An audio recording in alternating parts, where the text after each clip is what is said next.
Hello, hello. What's up, everybody? Good morning, good afternoon, good evening. The Tuck Rule Takes is back in session, sitting in the catbird seat, as the Patriots are right now in the AFC, but we will get to that in a second. I am Mike Sullivan. With me, as always, he has his captain hat on tonight. Liam McDade, what's going on? Hi, matey. How you doing? I am living, my man. I mean, like you said, the view is pretty good from the catbird seat, so no complaints up here. It is. I mean, you can't really complain. Catbird, by the way, not an actual thing. We looked it up before Figured that out the hard way. I was convinced that was real. I thought it was something because I know you said because you had the captain thing, so you're like, oh, maybe it's on the ship on some sort of thing. Nope, it's nothing. It's just a saying that some baseball. Then we thought it was a pilot's term, maybe like a cockpit of a plane. Nope, we were wrong there too. Nope, no cocks, no pits, just catbirds. That's all it is. Yeah, crazy. So it kind of a weird week. I hate bye weeks. I can't stand bye weeks. It makes me it's a not a stressful weekend, but it makes me uncomfortable because I don't like not seeing the Patriots kick someone's ass. Liam, did you watch the games on Sunday, or did you take the Sunday off? Did you watch? I'm sure you did because you're a betting man, correct? I watched every single snap of every game. I was truly strung out on football, injecting it directly into my veins with a nice side piece of betting. And I had my most profitable betting week ever this week because I didn't have the Patriots to distract me. Normally when the Pats are on, I cut out half the other games that I'm watching and it's all Patriots. And then if it's a good game, then I zone out basically every other game and I'm just involved with that one. With this, I could pick and choose. I could bounce around, be like, oh, Mike Evans is going to score here. Oh, I think Cooper Kupp's going to get this one, blah, blah, blah, bounce it around. But I go the opposite way. Without the Patriots on TV, it was a nice, refreshing, something doesn't need to garner all my attention. I was free to spread the love, and that I did. And you spread the love Everywhere. Yeah, it's just always weird. I do think though that this bye week came at probably the best time for the Pats. Because I think it was a few years ago, 5 years ago, maybe. I think their bye week was like week 4 or 5, or the earliest. It was 2 years ago. It was shitty, which sucks. But now, I mean, you got week 14. You got people that are healing up. Everyone's coming back again. We're gonna get to everything there. There's really no Patriots game to recap. So I guess we'll just kind of talk about the games that happen there, kind of see how it impacts the Pats and the AFC and all that stuff. Because the AFC right now is the wild west. I don't think I think when the season started, people were like, oh, this is going to be, different year, all that. It's kind of panning out how people thought it was going to be. It's the Patriots and the Chiefs. That's kind of where it's going. Lamar some things Jackson's change, some things stay the same. It's like the old reliables are still hanging around. Yeah, exactly. And I think the old reliables might as well start. I mean, the Chiefs,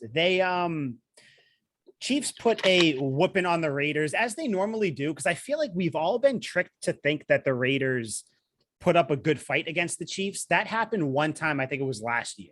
Yeah. Other than that, they earlier this year really wasn't it close? No, they got shit whipped. I think. Hold on, let me take a look it up, because I was under the impression it's always close. That was one of the games I didn't touch because every Kansas City game it could end up with a score like this. Well, yeah, because I mean, at any point they can kind of turn it on and off and kind of see what's going on. And once Josh Gordon scored, I was like, oh my God, they're going to win by 50. I was like, if Josh Gordon's scoring. Josh Gordon, by the way, good for him. They won 41-14. So let's just holy crap. I was wrong. I was totally wrong. Let's and it was that one game last year. That's crazy. That was the one, because I think it was like where they were ahead. Then that was the one at the end of the game where they rode the buses around the stadium and all that shit. But I will say, so since we're talking about the Chiefs, I kind of want to. Everybody's talking about the Chiefs like they're the best team in the AFC, right? I mean, they got Patrick Mahomes, very good quarterback. The defense is coming together. The defense, I guess, over the last 6 weeks has been like a smidge better points wise than the Patriots, which I mean is great. But they also had Chris Jones is on the COVID list right now from the Chiefs, so that's gonna hurt them. But I just kind of want to see. I feel like the Chiefs, they remind me of the Bills. Here, these are the Chiefs' wins this year. They beat the Browns to start the season. First game, 33-29. week 1, crazy things happen. Great. Yep.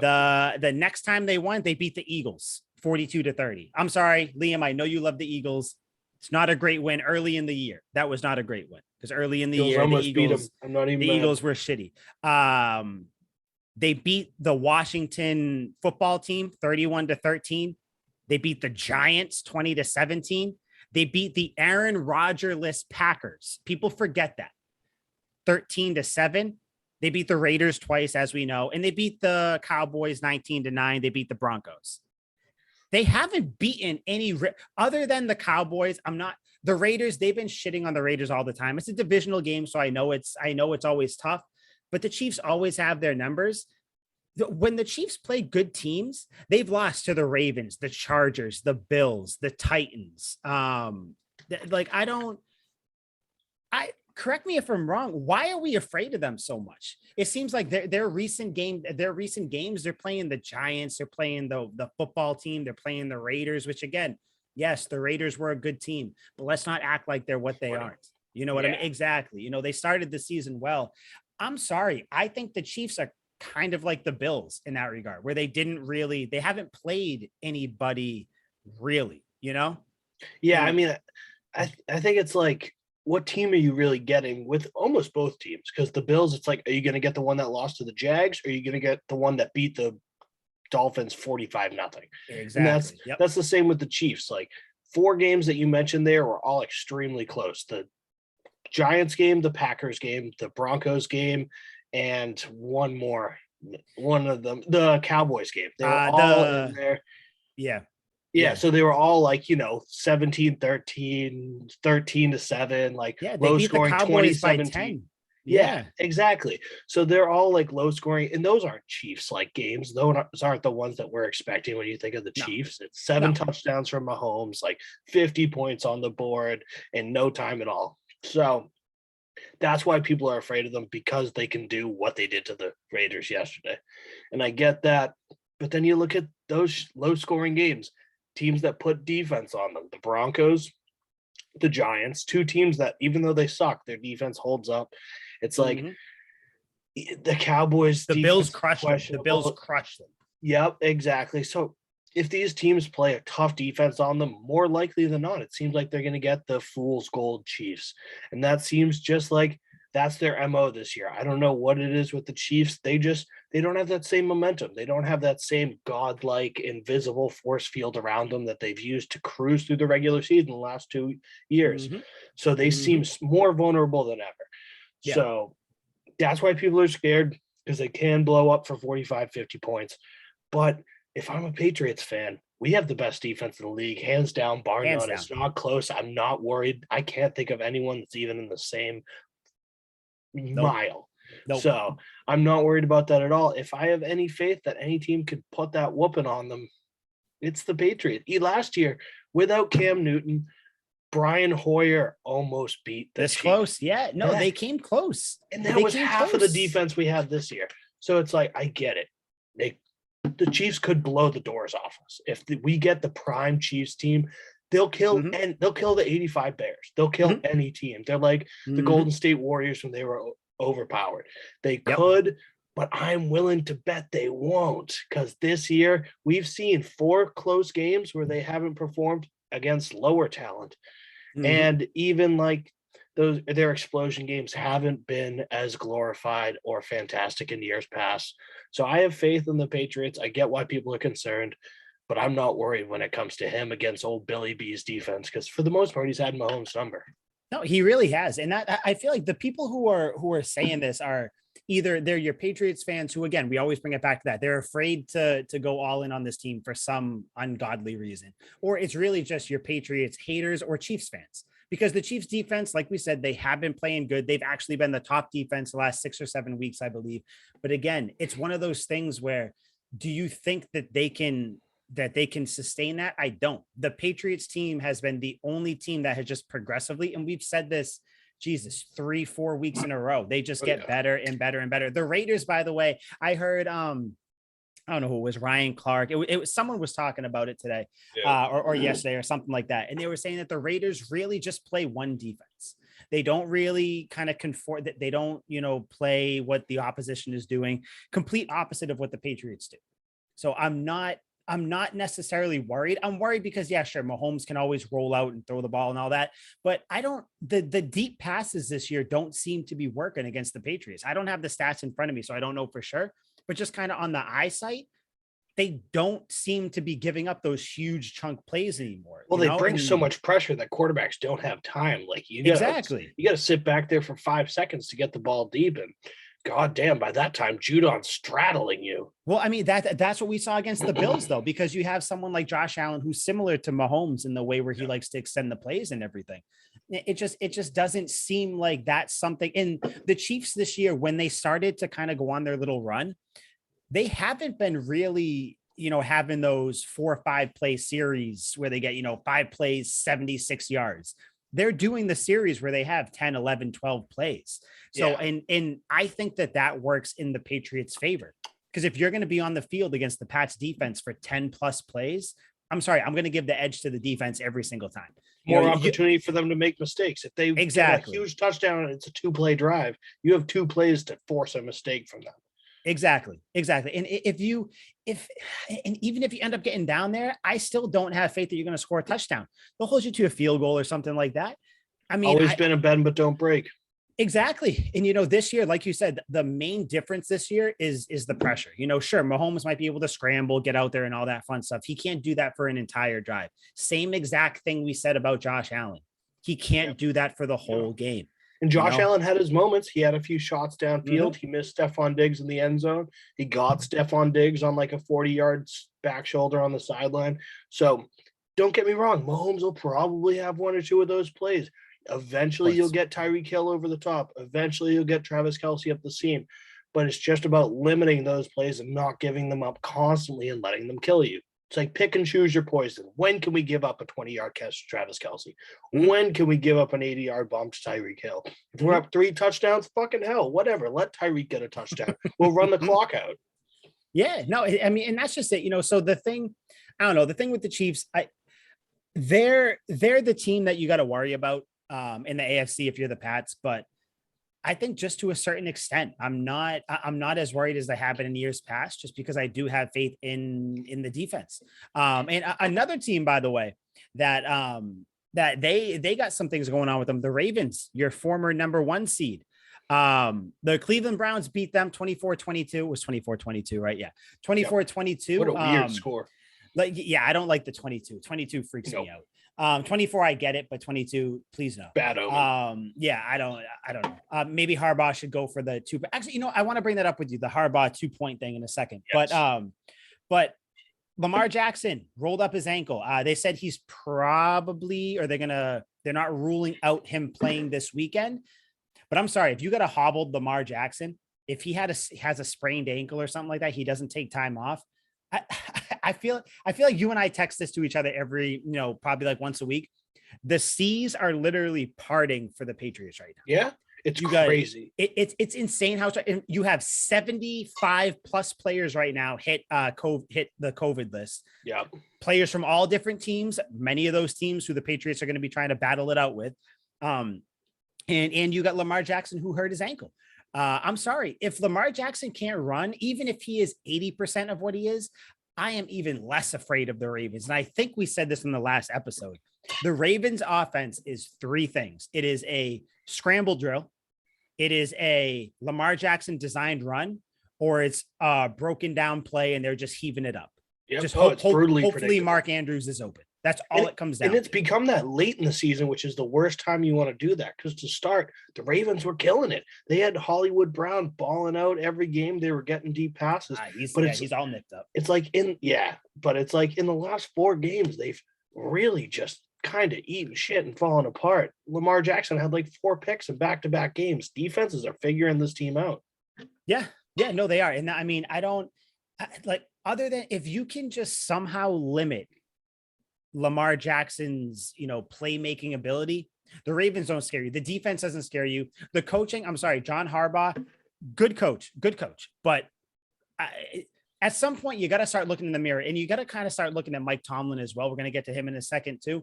But so the John Harbaugh thing, going for two. So say you were down 2 scores, right? Yep. Or what was it?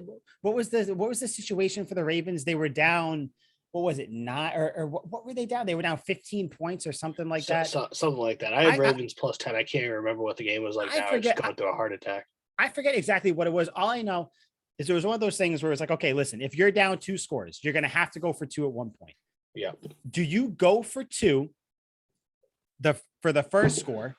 So then you know that you're going to have to go for, so you kind of know how much time you have left. Because if you go for 2, you're going to be within a touchdown. If you don't get that 2-point conversion, you're going to need 2 more drives because you're still going to be down 2 scores. Yep. Or do you save the 2-point conversion to the end and it's kind of, listen, all or nothing? Personally, I like that better. The only reason being, and I know all the analytics, and Belichick said it best years ago, stats are for nerds. The analytics people that come out and they're like, no, you got to go for it first, because if you go for it first, you know exactly how much time you have. And if you need 1 drive or 1 possession or 2 possessions, how about this, friend? Why don't you just score, kick the field goal? So, on your next drive, you need to score a touchdown because you would have had to score a touchdown anyways. And that's when you have to go for your extra point. Because if you go for the 2-point conversion on your first score and you don't get it, it's still a 2-point. It's still a 2-score possession game. Yeah. You know what I mean? So I get wanting to do it early because you're like, oh, then you know how much time. But if you just kick the extra point there, your answers have been given to you. You need 1 more possession. Yeah. Why not do that? Because in Harbaugh was like, well, you're gonna have to go for it. You're going to have to go for 2 at some point anyway. Sure. So why not save it to the end? Because at least if you go for it on that first score and you don't get it, you're kind of fucked depending on how much time is left. You know what I mean? I think it's a coach's decision. You got to realize a coach has to know his team, know his personnel, what they can handle. Like if Lamar Jackson was out there, let's remember Lamar Jackson got hurt in the first 5 minutes. And then basically his clone comes in. Tyler Huntley looks and plays exactly like Lamar Jackson. Yeah. What was that all about? Well, they went to high school together, and that was his backup quarterback and his wide receiver. So they're basically the same person. And he plays just like him. If they still had Lamar Jackson, though, I'm all for you. You wait till the end. This is a pressure team. Lamar Jackson loves to go for 2, and he's a spark plug. He's a playmaker. If you line him up in the backfield and run a play for him, 9 times out of 10, he's gonna, scramble and make some crazy moves and get a couple of yards. So I trust him to get the 2-point conversions. But that's why he wasn't in the game. I like that they kind of went for 2 at the beginning because they're like, we have a backup quarterback. He's been okay, not great. He had a decent game, not a great one. He fell down and really struggled at the beginning and figured it out late. So as the momentum is building throughout the game, they're still like, we got to play somewhat conservative here, see what we got. And then, like you said, they're just trying to get a layout of the game. They're going to go for it early, try and get that 2-point conversion. When they don't get it, then it's like, all right, now we have to really ramp up the defense, try and get the ball back and get scores in 2 possessions here and just kind of pad this win. And it's all situational to me. It is. And so I just pulled it up. So I was off a little bit because I wanted to make sure we were talking about the exact situation here. Yeah. So here's what happened. This is right from BaltimoreRavens.com. So it's right from their thing.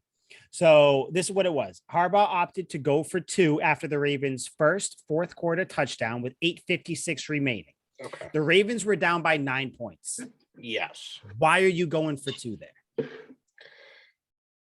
First of all, you know what I mean? Because if they were down by 9 because they didn't get the 2-point conversion. So this is what's going on. Yeah. So they were down by 9. So they scored their touchdown. Yeah. So they scored their touchdown. They're down by 9. So you either kick the field goal. And so this is what it says. The Ravens converted their 2-pointer. They would know they needed just a touchdown and an extra point to tie. If they didn't, which they didn't, it would remain a 2-possession game. If they kicked the extra point, they would need a touchdown and a 2-point conversion later. So this is where I think with 8:56 left, right now, you have the opportunity to kick the extra point and make it a 1-possession game, technically, with the score in the 2-point conversion. Why would you? I feel like it's such a risk, and especially for the Ravens who are in the position they're in.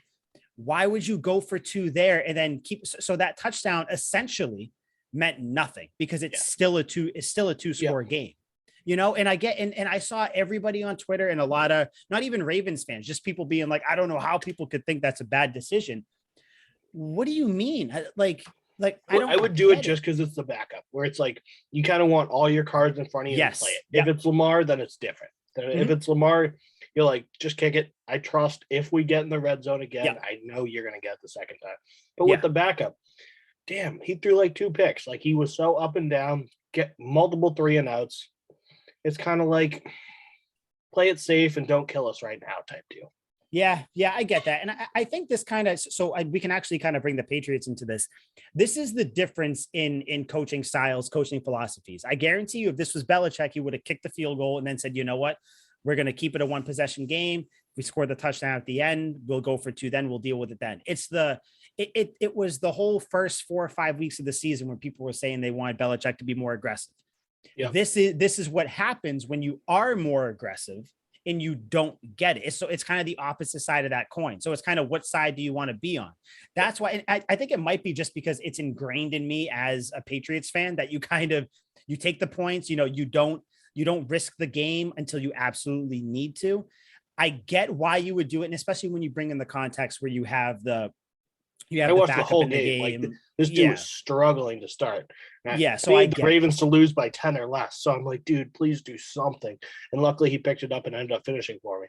But goddamn, it's like probably the whole first half. He's like, oh man, like we have a long way to go. He's like, we are far down the road. The house is really far away, and we're walking there. We got distance in front of us. So it's like. And really, at that point, anything they can get, even kind of a momentum boost for the offense. Like they want a big game, just something to bring life into this offense. They need anything. So if they can get an early 2-point conversion, spirits are high. We're only down by a touchdown. And then that gives even more momentum for the backup. It makes it easier for them. Just go down and get a regular touchdown. You crossed the hard part. You already took that big threshold and got the 2-point conversion. Now go do the easy thing. Just go down and punch it in and then get off the field. So I get it. I do get it. If it was the Patriots, then obviously you put the ball in the hands of your star quarterback and make him go get a touchdown and then make him get the 2-point conversion. Same with Lamar, same with Patty Mahomes. Most teams would do this. Most teams have done this.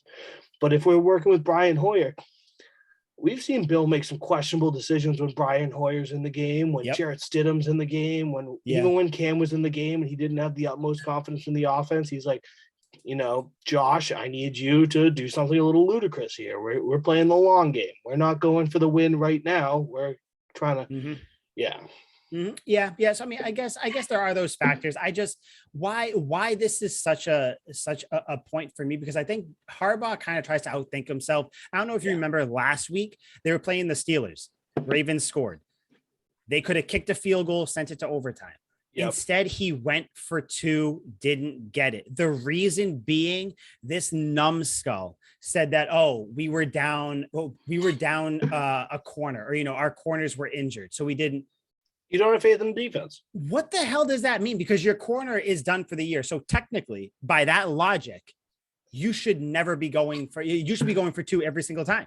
Well, that just means he doesn't trust the defense at all anymore. Yeah, like they can't cover as well as they did at the beginning. And I didn't hate the thing against the Steelers either. We've seen it in, I want to say 2 games. I know definitively 1 game.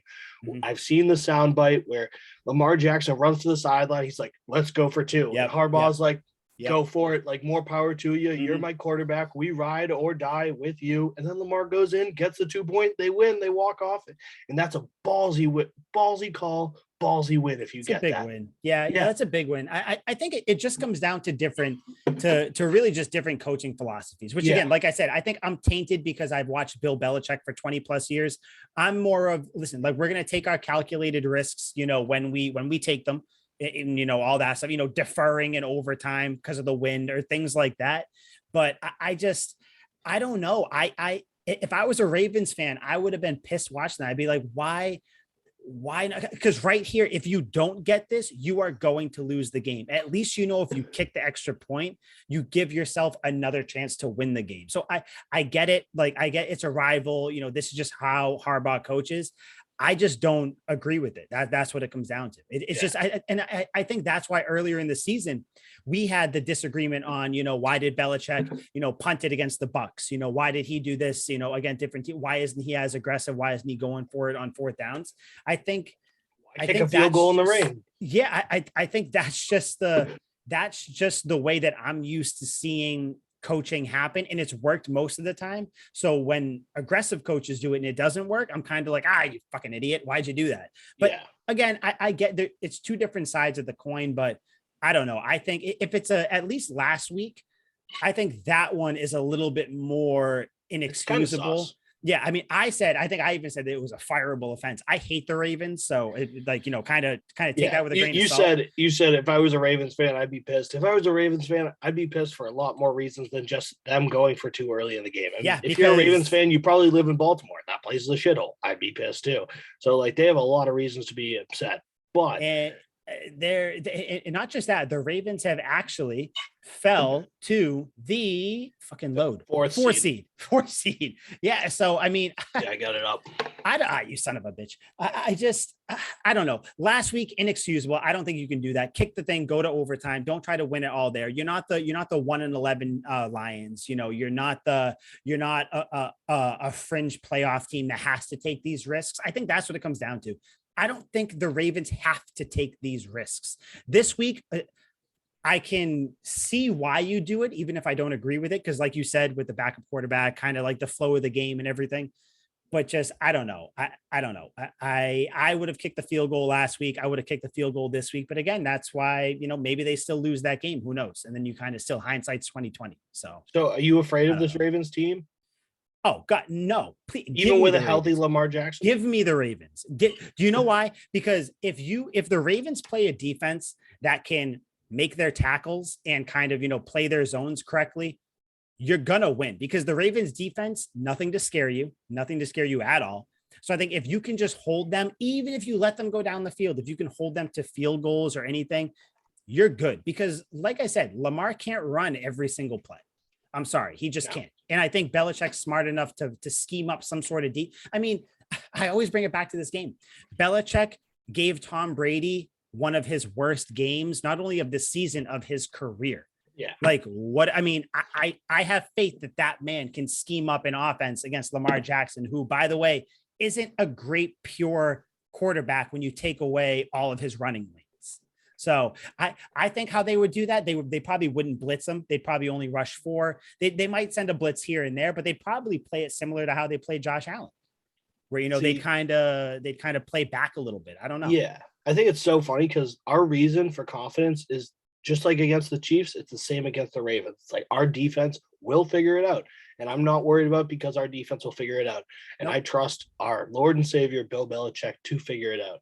Yes, we do. Look at the Miami Dolphins, Baltimore Ravens game where the Dolphins ended up winning like 22-18 or 12 or something like that. The Dolphins played the same defensive play formation, whatever you want to call it, 37 times in one game, which is the first I have ever seen that happen ever. And it was just zero. Dumb.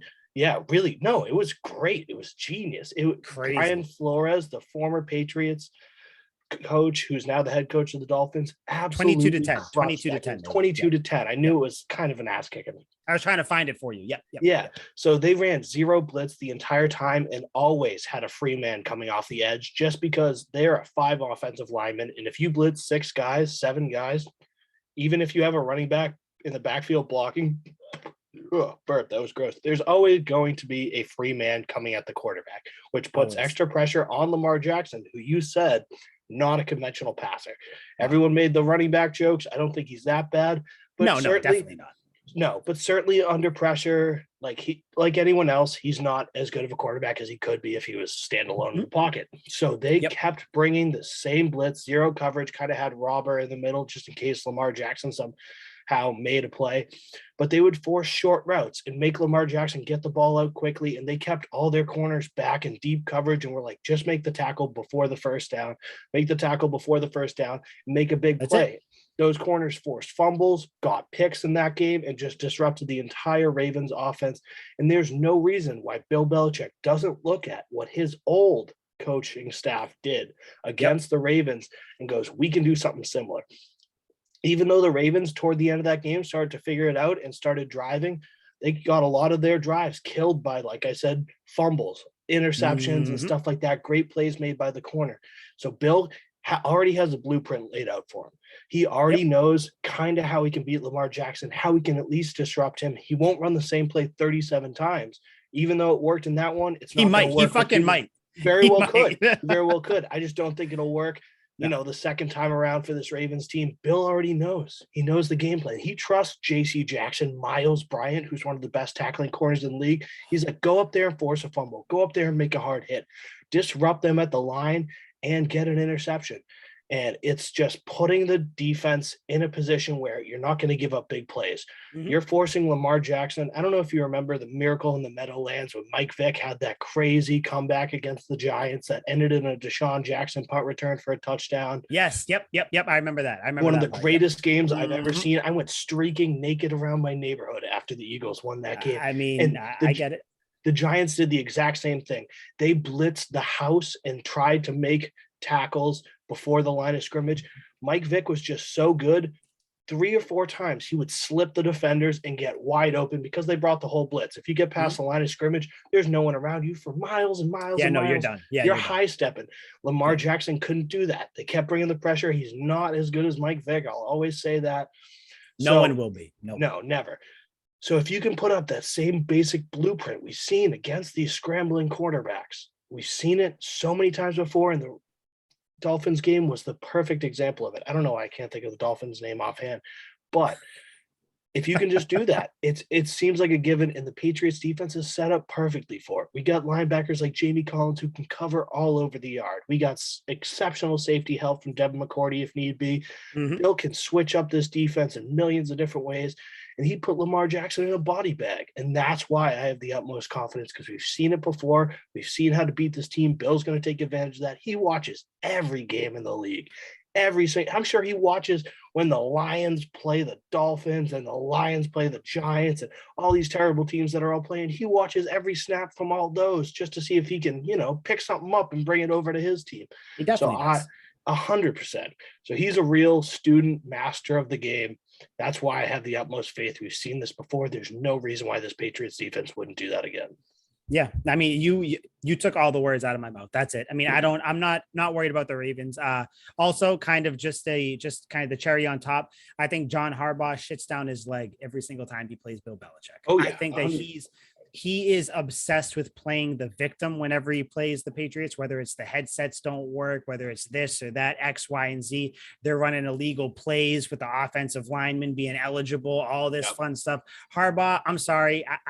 No, I'm not worried, because I think the Ravens always get up for that game. All the players are psyched, but John Harbaugh is like you said, he's scared. Where you're like, I think he almost outcoached himself, where he kind of thought too heavily about it and put himself in that coaching body bag, where it's like Bill will think, 2-3 steps ahead. He'll try and counter what he thinks. He's like, I think we should do this, but I really think they wouldn't expect if we did this. And he'll have those moments, but he won't outcoach himself. He'll also play it very simply. Against the Bills, he's like, we're going to run it left. We're going to run it left. We're going to keep running it left because you can't stop it. He'll do whatever it takes to win.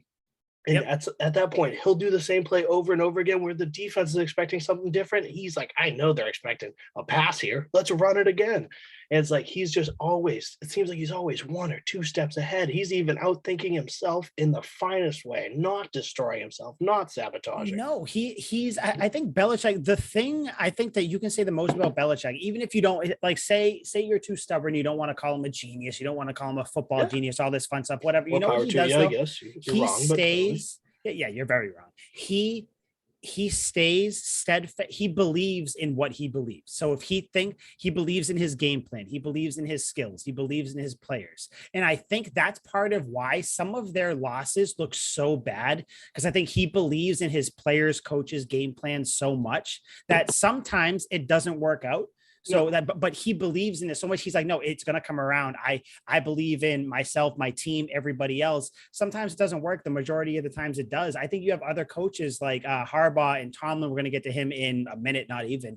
They outthink themselves. They're like, oh no, we're going to do this, or times where they should stick with who they are, they try to do too much. And it's like, no, just have your game plan, practice it all week. I think Patriots players say that. They say, no, when we have good practices, we win because we practice exactly what we do. That's what it is. So I think Harbaugh, like you said, he outcoaches himself.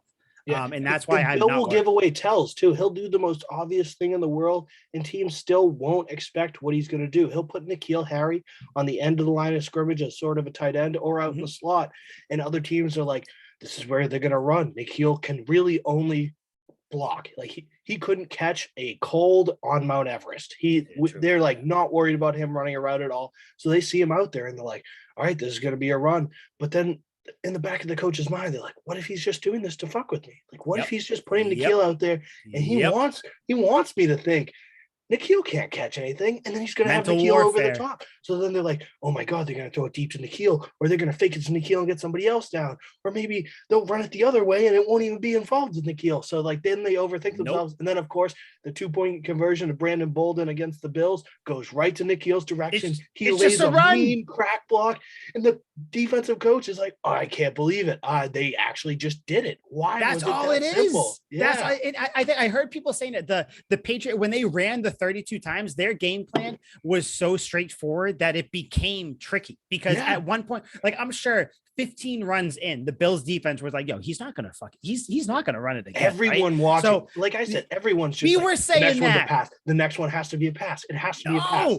But see, that's what Bill does. I think that he is just, that's why hilarious. I didn't want this to be, let's friggin', give Bill his flowers, but let's do it anyways. He sees it. He believes the team. He's like, no, I'm just going to do this. You can think whatever you want. That's why when people say that the Patriots opponents beat themselves, this is what it is. Belichick just does his thing. And people think that he's going to do all these different things because he does do that sometimes. But he's going to run the ball 32 times in a row. And Bill's playing PC games with multiple monitors and a huge hard drive.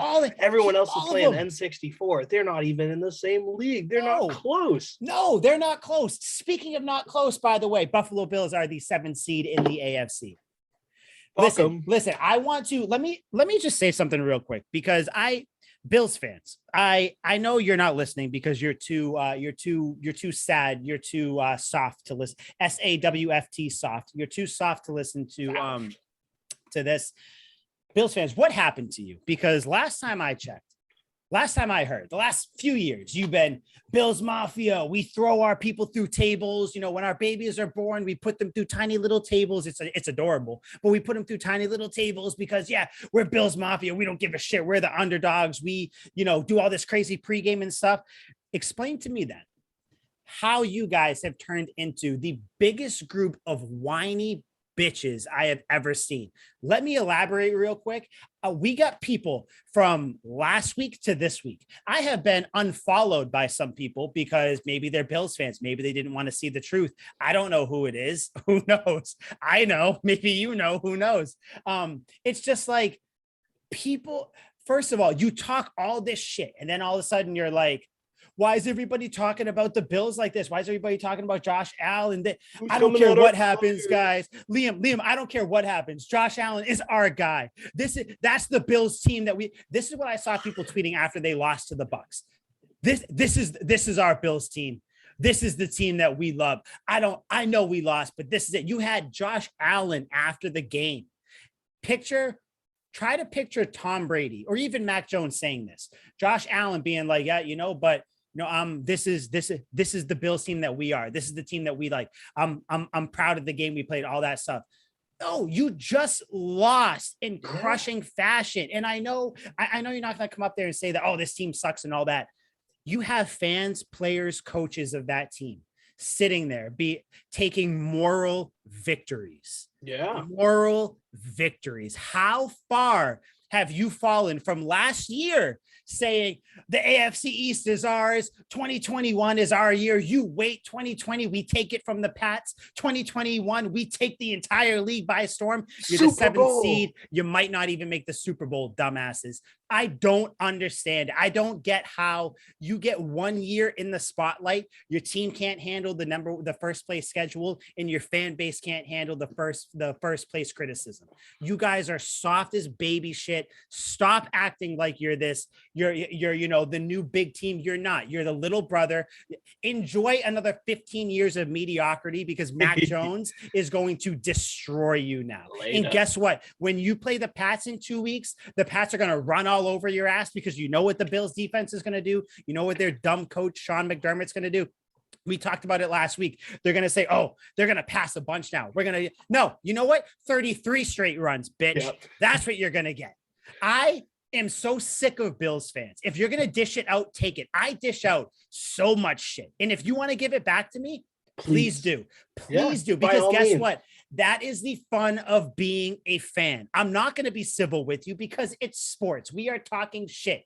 I'm going to talk so much shit about the Bills that week. And guess what? If the Pats lose, I will eat my humble pie. I won't sit there and be like, oh, but guys, like, Josh Allen, Mac Jones was so good. Did you see him? This is my team. I love them. I'm going to be like, fucking goddamn Patriots. Screw you, Bills. All that made me look like an idiot. I'm sorry, dude. I just have to get off my chest. Bills fans have been pissing me off this week. Can somebody put out an APB on those Bills fans who are christened through that little table? Oh, God. There needs to be an Amber Alert for some of those young Bills fans because in the last couple of years, it's got real quiet. They were so excited. They were so hyped. The Patriots dynasty is coming to an end. Tom Brady's clearly on the way out. He's not happy. Tom Brady leaves. They're like, oh, it's all us. And now it seems like since then, it's got real quiet from Bills Nation. Bills Mafia quieted down. And I need an Amber Alert on where these kids are that were raised Bills fans, that were christened. Where are the babies? Because they grew up, figured out the Bills suck, and they like a different team now. Right now, they're rooting for the Bucs. They're rooting for the Packers. They're rooting for teams that are actually good. They are not rooting for the Bills. And there is silence, absolute silence. These kids grew up and was like, wow, my parents really support this shit franchise. They're like, damn, well, I might become a Chargers fan. I might become a Rams fan. And they're just spreading out and disappearing. Rams, we need an Amber Alert because these kids have gone missing. I have no idea where these young Bills fans are, but they are not on Twitter. They are not in any circle that I follow. They're not on Instagram. Dead silence. The heartbeat is... They're gone. They're gone. The Bills are in their own head. When you have your coach sitting there afraid to give credit to Bill Belichick. And then did you see what Cliff Kingsbury did? The Cardinals coach to Belichick. Oh. They were talking about because Kingsbury is one of the potential coach of the year candidates, right? So they asked him, they were like, how's it feel to be, you Belichick? They brought up Belichick in, the coach of the year thing with him. And Cliff Kingsbury was like, until he retires, I don't think anybody else should get that award. And guess what, guys? Cardinals fans didn't freak out. The Arizona didn't implode. No. You can give Hall of Fame all-time players, coaches, their flowers when they're here and not be so mentally soft to not do that. And that's what Sean McDermott did. You got the Bills safeties saying, complaining about a question that was asked. And sure, should the reporter have been like, was it embarrassing? Maybe not, but you're going to answer like a little child, like, come on. I get it. Players have no problem giving those top props to Tom Brady too. They're like, he's been doing it so long. Every year he should win MVP. Yeah. Every year. Players are always saying Tom Brady is definitively, until he retires, the best quarterback. But Bill doesn't get that same love because he is in charge of 53 guys. He's in charge of a small army of dogs that's going to come after you. And they don't want to give praise to him because it drips down the umbrella and all over a bunch of players for a team that they hate. So hard. It is so hard for them to keep praise on Bill. They don't want to do that.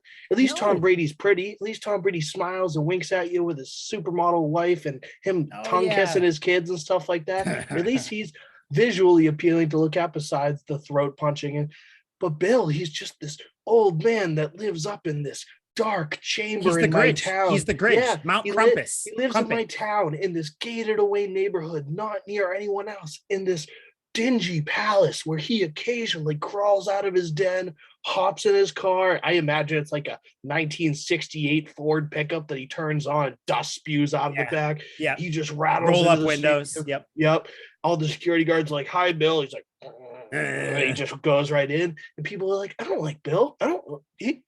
Our coach is coach of the year." Really? Because no, he's fucking not. No, Every he's year, not. it is big, bad Billy Belichick, because he will do whatever it takes to win. If we're going to run the ball 30 whatever fucking times in a row, we're going to do it. If we're going to pass on your ass, then we're going to pass on your ass. Hell, if we need to win off special teams, then God damn it, we're blocking punts and we're returning kicks and you're going to lose. Yeah. Whatever needs to be done. There's no solid game plan for the Patriots. Every week, it's who we playing, what are they bad at? Let's just do a lot of what they're bad at. Yeah, no, and that's just it. And kind of, we will actually, that you said that, it made me think of something that the Colts linebacker said. We'll talk about that when we do our little Colts preview in a little bit. You want to know why? And I just had this epiphany. I think I know why people give their props to Brady right now. Brady's got another couple of years in him, probably, right? Hopefully not. So I think players are like, he's on his way out. Let's give him his props. The NFL knows that Bill Belichick is going to be around for another decade. There is going to be another. So guess what? They are what we talk about, fear with Patriots fans. There's fear with the NFL world right now. Yeah. They don't want to give Belichick his props because they know that he's going to be around forever. He's going to be around for another 10, 15, they're 20 afraid years. They're going to wheelchair him in on oxygen when he's like 99 years old, like in SpongeBob, when they go to that person's house to sell chocolate, and it's basically like the skeleton. The skeleton. That's going to be Bill on the sideline. He's like, zone blitz. It is with a hoodie. That's what it's going to be. I still, by the way, can't get over that he did a zero blitz at the end of that Bills game. That was just incredible. And that's the thing. He'll do whatever it takes, and that's why I said with the Lamar Jackson game, he'll run that fucking play all day. If it stops Lamar Jackson, he'll keep doing it. Yeah, it works. Yeah, let's try it again. They're probably expecting us to drop in coverage. Nah, blitz the shit out of them. No, blitz, and then they're going to be like, we got to block the blitz. Nope, we drop back. Nope. But yeah, Bills fans, guys, first of all, you lost to the Patriots. You thought you were done with them. Then you lost to Tom Brady. So kind of a double nut kick there. Yeah, now I would suggest the parents start switching teams. There's no shame. You can cut your losses. In fact, you can completely pretend like you've been a fan of the team the entire time. Just start Googling history of the Packers. Get real familiar with Brett Favre. They'll let you in. They'll let you go back. Yeah, they will. They title town, so they say. Start looking up Bart Starr. Start getting into the history. Oh, my dad was a huge Packers fan. Whatever it takes, lie through your teeth. Just make sure you're not a Bills fan at the end of the day. Save yourself some misery. No, and the Bills, by the way, and this is I actually want to talk about this next player in a second. Bills are playing the Panthers next week. I think that if the Bills lose to the Panthers, pack it up. It's over. It's over. It's fully over. And they will. They will lose. Speaking of someone, it is over for. Cam Newton has been benched his last 2 starts. Liam, I want to pose a certain question to you. I was flabbergasted when you said this. I was flat out shocked. I don't even know the words. I can't even think of the words because they escaped me, just like this take did from you. You said that if Cam Newton was starting, the Patriots would be undefeated, or they would have had more wins than when Mac. It was a few weeks ago, so I understand. As you grow, you get smarter, and I understand that, Liam, and I hope that you did get smarter. Now that we've seen Cameron Jarrell Newton, that's his name, correct? Actually, rhetorical question. I know that's his name. You can nod. I know you're upset. Now that we've seen Cam Newton play, and just know I take no pleasure in this because I do like Cam Newton. I think he's a great guy. I do have my reservations with him on the football field, but otherwise I think that he's a great guy, football player. I can kind of do without him. It depends. Do you still think that the Patriots would be undefeated or have more wins with Cam? I got benched twice Newton on their team under center. The floor is yours, Liam McDade. Let me preface by saying. Preface, please. Do you like Mike Tyson? He was good in The Hangover. Yeah, I like him. Okay. Well, if you've known anything about Mike Tyson, you know he is ferocious in interviews. And when people ask Mike Tyson the wrong question, he buckles down, he snaps. And usually it ends with him telling the interviewer, fuck you, kiss my ass, and shit like that. So let me preface by saying, I'll eat your children. Fuck you. My defense is impregnable. I'll murder you and fuck you in the ass. So I'm going to preface by saying that. Yes, I stand by that take. Oh, yes, dude, I firmly believe this team would be just as good with Cam Newton right now. In fact, they probably would have started out the year a little stronger and maybe had 1 or 2 more wins. I think. You dumb boy. No, because look at this Panthers team. Look at how bad they collapsed after their 4-0 start. This team is a shell of itself. On offense and defense, they no longer have confidence. This team is just not built to succeed. It might start from the coach. It might just be player personnel issues.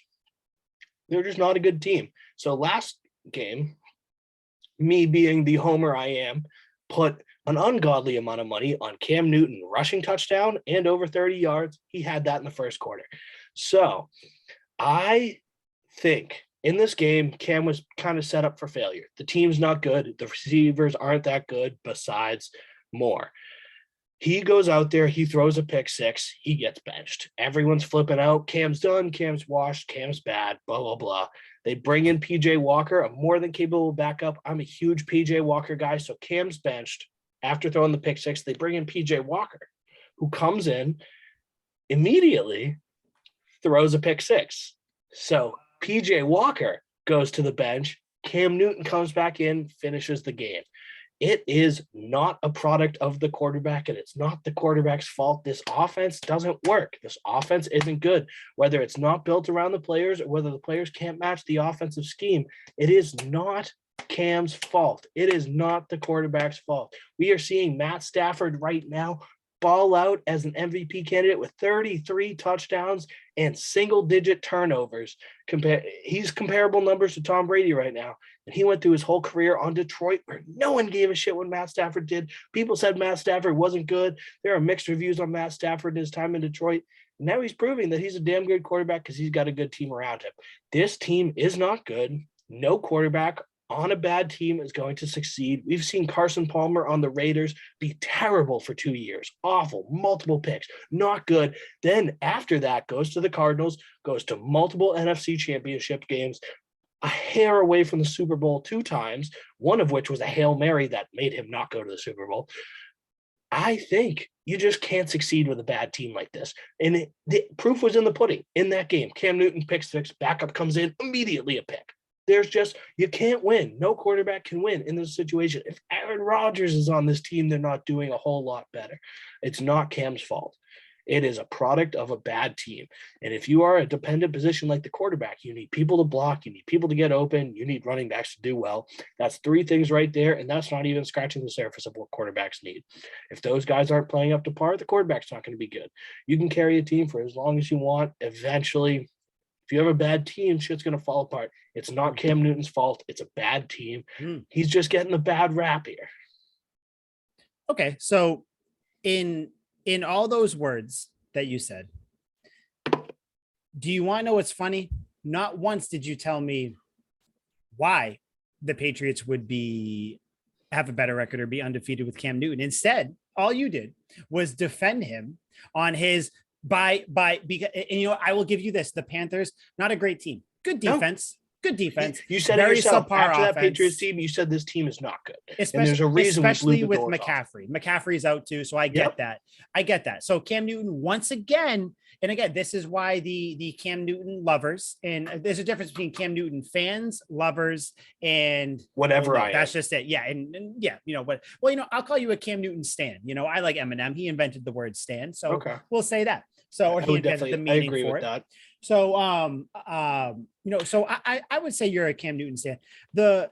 Those people will use this excuse again, where it's he doesn't have a full deck of cards to work with, which again, sure. Look at the Washington game though. When Christian McCaffrey was there, they played a good game. Cam Newton played well. 2 touchdowns, 1 rushing touchdown, and just barely lost because his defense couldn't hold on because the team's bad. They lost, right? But they lost because the defense couldn't stop the offense, and Washington was just able to run the clock down. Yes, you're right. It wasn't hell. But if Cam Newton is on a superior team like the New England Patriots with a rookie quarterback who has made his fair share of mistakes, even early in the season, Definitely especially early in the season, is what I mean. Cam Newton's going to cut down on those mistakes early in the season. Cam Newton opens up the playbook in a different way than Mac Jones. It's almost a completely different playbook with Cam Newton. So it'd be hard to exactly say. It's a shortened playbook. It's not a bad It is a shortened playbook. You have to admit it's a shortened playbook. It's not shortened. How is it not? Because he can still make every throw. What?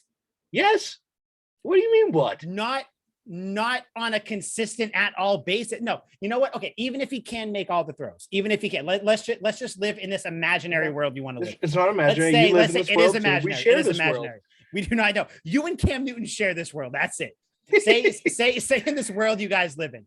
I just don't think Cam Newton on the New England Patriots is a fit. I do not say he's on a team, and I'm not saying he has to go to anybody on the Patriots is a fit.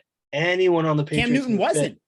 They can make it fit. It doesn't matter. We're a genius team. Hell, if we brought in Terrell Pryor at quarterback, we'd still win 10 games. Jesus, Terrell Pryor. Okay.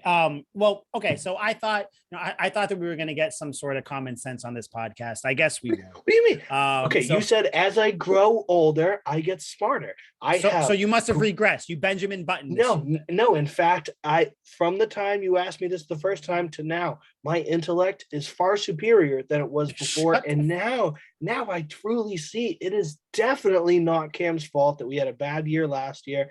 And he is again suffering from a tough situation here. It is. That's true. I will give you that. That's true. He is. And I think in this team, like, think about the early losses that we had. All we need is like one extra first down, one extra, a couple inches. A Cam Newton run up the middle gets that every time. That's a go-to play. That's a gimme play. That's an extra touchdown every game that Cam's going to get a rush. Oh, what the fuck? What do you mean? No, we're not going to do this. Cam will rush for a touchdown in every game. Cam Newton in that first game against the Dolphins, Cam Newton would have had zero to do with that because we lost that game. Look at the Dolphins game last year. Look at the Dolphins game last year.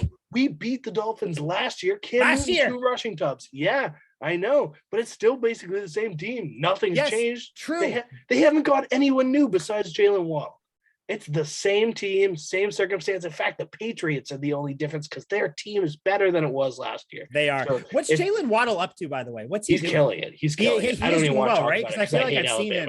I feel like I've seen him do well. Okay, yeah. But, that you hate Alabama guys. This is why you want Mac. This is why you want Cam Newton on the team. No. You don't like Mac Jones. No. I didn't say that. There are a few exceptions. You said it with your eyes. I did. I would kill a small village with a pencil for Sean Alexander, and he's from Alabama. He's from Alabama. There are a few. Joe Namath. I mean, that dude's Orgy City. That dude has a girthy cock, and I love that guy. But there are plenty of Alabama guys that I mostly don't like, and it's just the overall stereotype. I hate Alabama guys until they prove me different. Max proved me different. I like him. I'm a fan, but wide in part, I like Tua. But wide in part, I don't know about wide in part. I hate Alabama guys.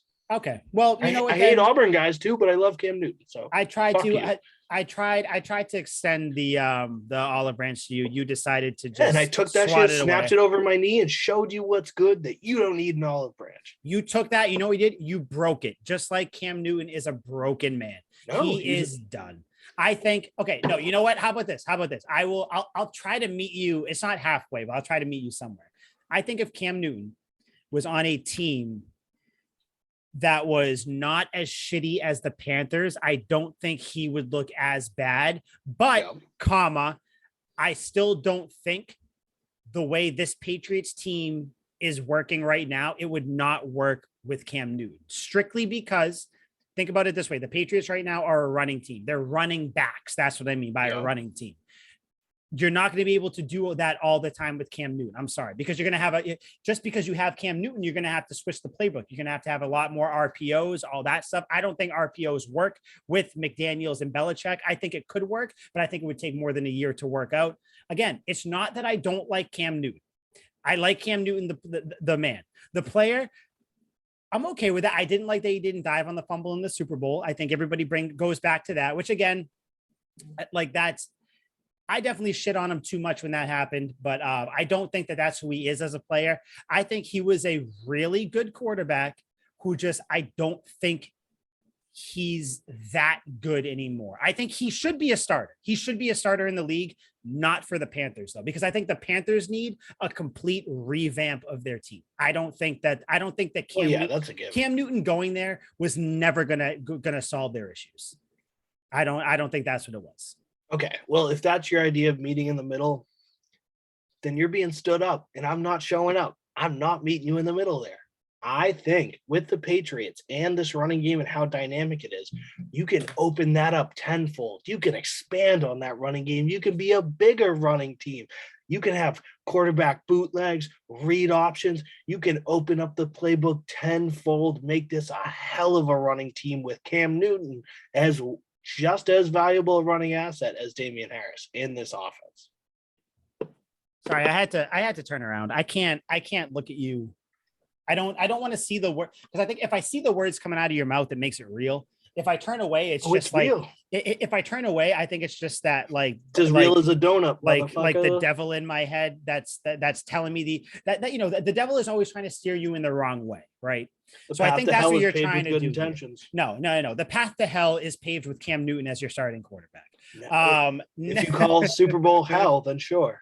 What, like 10 years ago? Okay. Anyways, no, went to the Super Bowl. You can't take it away from him. Actually, you know, he went to the Super Bowl 10 years ago. That was Aaron Rodgers, who, by the way, like, bro, if you're that good, make it to the Super Bowl. Yeah, come on. But yeah, I digress. Broken toe. So, but anyway, though, Cam trade Newton, Mac Jones for Cam Newton. No, never. I would assassinate myself if that happened. I don't think that would ever happen. I think you're going to assassinate yourself. Although Cam Newton, I do hope, though, I will say, even though I'm not a big fan of him on the Patriots, I do hope that he doesn't retire or fade into, you know, like the weird quarterback irrelevancy. I hope that he goes to a team that needs him. I hope that he goes to, you know, I mean, shit, I think he would do better on the Jets, to be honest. Like if we're like, I just think the Panthers, they gave him a bad deck. We differ on where we think Cam Newton's at, but I just kind of wanted to bring up the Panthers there just because I knew where it would go. Yeah, damn right. And I'm here every time. You know where this destination leads, and I'm not leaving. Speaking of the Panthers, and I think we texted about it, but remember when everybody said that when Stephon Gilmore left, this was going to be like the worst decision that Belichick has made?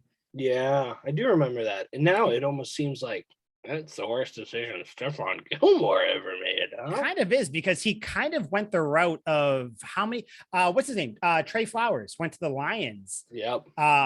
It's Danny Amendola. Danny Amendola went away. Danny Woodhead went away. I think so many people, Stephen Ridley. Well, again, those are people that I guess the Patriots. Pretty sure Stephen Ridley died when Bernard Pollard decapitated him. He's still floating. I could have sworn I saw him like earlier this year. He's still floating around. I wish. Like the ghost of Stephen Ridley. But it's another one of these players that just go because they think, you know, they're still good, but they're going to these teams that aren't going to win anything. So it's just like, yeah, cool. Stephon Gilmore, you're going to be known as a great player who never won anything, which is a shame. But yeah, so that was just kind of the Panthers. It's a classic case of the evil that you don't know isn't always better than the evil that you do know. Exactly. And I know the evil that Cam Newton is, so I'm happy that Mac Jones is here. I said that as you were drinking your drink, so you would not be able to respond. I don't, you stupid.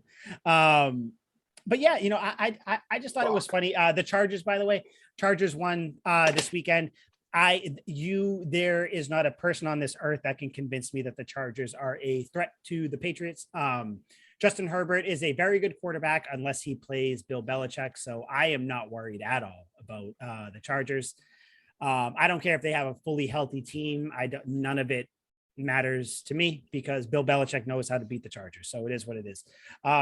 So right now in the AFC, you have a three-way tie for first, even though the Patriots are still in first because of conference record.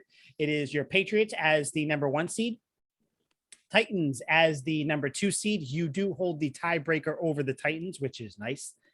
Chiefs are the third seed, still 9-4. Ravens are 8-5. Then you get the Chargers, Colts, and Bills. I think really the only team that I might be afraid of, just because we haven't played them yet, is the Colts. But we will talk about them in a second. Well, did you hear the Titans are getting Derrick Henry back for the playoffs?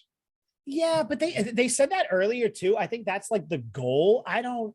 If he comes It back, seemed unrealistic to me. I thought he was out. If he comes back, though, is it going to be one of those things where he comes back and it's like, I don't know. It's like he comes back and he's at like 70%. Hey, 70% Derrick Henry is about 20% better than most of the league. So that's true. But I don't know. I think if he does come back, I'm not scared of anybody. Like, let's just call this exactly what it is. I'm not afraid of the Titans, even if they have Derrick Henry, because if you do end up playing the Titans, odds are you're going to play them in the second round or the second. The second round, if anything. So, I mean, that's another game under Henry's belt. Maybe he gets a little nicked up that game. I'm afraid of the Colts. I don't. So that's what I was going to say. So we will talk about the Colts. Do you have anything that's been kind of on your mind in this bye week that you want to bring up, that you wanted to kind of go over, talk about with the Pats, everything before we dive into the Colts? I mean, we basically covered all the bases. There's a big revolving door of injury guys. Who's got COVID? Who's actually hurt? Who's playing? Who's not playing? You were talking about how we get Josh back this week, which is big time. He's, the defense has been fine without him, but that's another linebacker that's going to come in there and rush the passer, and he's been phenomenal when he's played. So scary hours for anyone else we're playing. Not only him, you get Joshua Bledsoe, are the 6th round pick, the safety that everybody saying is like a McCourty type. He's activated, so he'll probably be playing too. So this is his first game back. First game. He's a rookie. This is it. This is his first game. Unlike Ronnie Perkins, who refuses to play football. And I think he's going to be one of the best picks of the last couple of years. But Joshua Bledsoe, though, not sure if I like him. He spells his name Joshuah. I don't know what the H. I don't know what the unnecessary. Sounds like Josiah. Yeah, it's like Joshua. Like I'm not sure if I like it. Yeah, I'm not sure if I like it. But either way, I guess he can cover really well.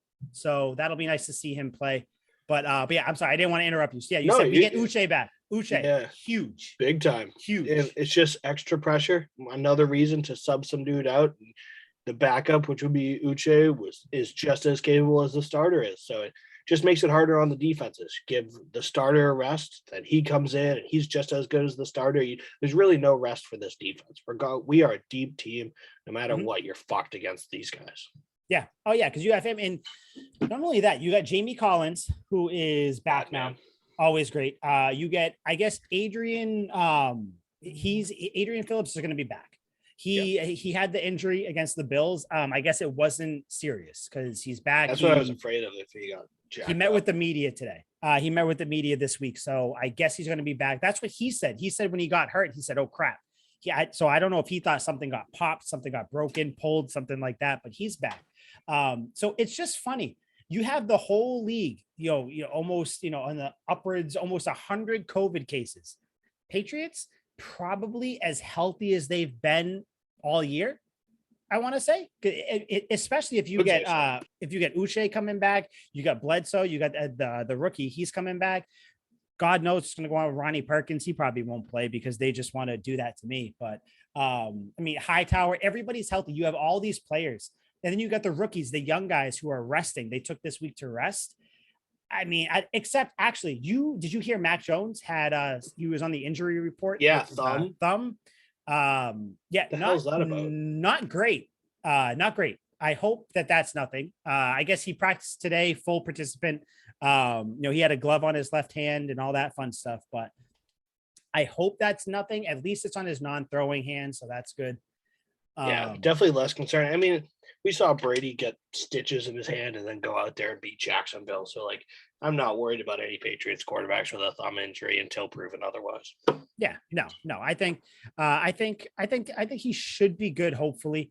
But yeah, like I said, this past team is healthy, and kind of sticking with Mac Jones. Did you hear?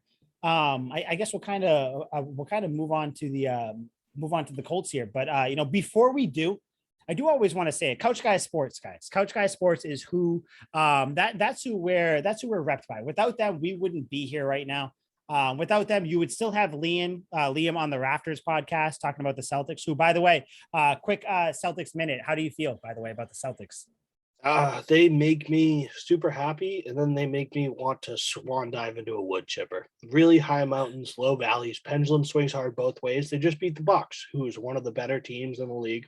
I've always thought the Bucks suck. I hate Giannis, but they are one of the better teams.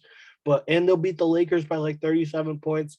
Then they'll lose to the Pistons. They'll lose to these bad teams, and there's just no consistency. We got Jaylen Brown back, which is tight, and we really need that. But I'm at this point where I've been talking to my co-host, and I'm like, I'm not satisfied with this. Last year, we were 500. We were unspectacular. I can't take another year of 500 regular basketball in Boston. It's championships or nothing. All four sports, Bruins, Red Sox, Patriots, Celtics, you're winning. If you're not winning, there's something wrong. So we need to make changes. I want Smart gone. I want Schroeder on the trade block. I need to see what there is out there and what we can get back. Yeah, no, so that's funny. So I am not just a Patriots fan. I am a full-on New England sports fan. In fact, I have Boston tattooed on my back.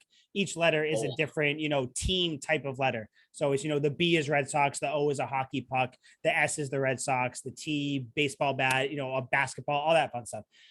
Yeah, I'll agree with the Celtics. And again, this is not a Celtics podcast, but it was a bye week. So give us a goddamn break.